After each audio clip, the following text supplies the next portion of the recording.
So I don't suffer from anxiety anymore.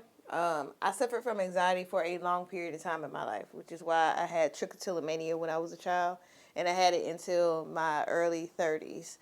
Trichotillomania is a OCD dysfunction that makes you pull hair from your body, right? And when I was younger, it started with my eyelashes. Nobody noticed it for a while because how often do you see a person and look at their lashes? Like probably today you would because people wear fake lashes all the time, but back then, especially with a child, you're not looking at their lashes. Then I started pulling my brows off, and then as I got older, I started pulling hair in unmentionable places out, and then I started doing my own like hair on my head. Right, so by my mid 20s, I was like pulling all kind of hair.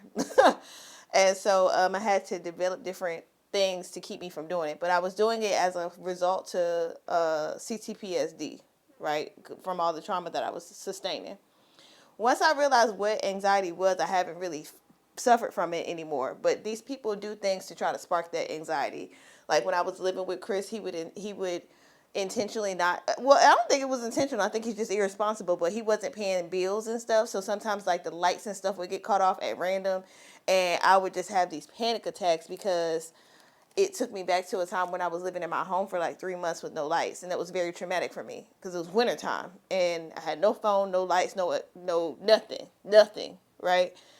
And now I'm not really suffering from anxiety, but I do have this angst feeling that has been difficult for me to subside.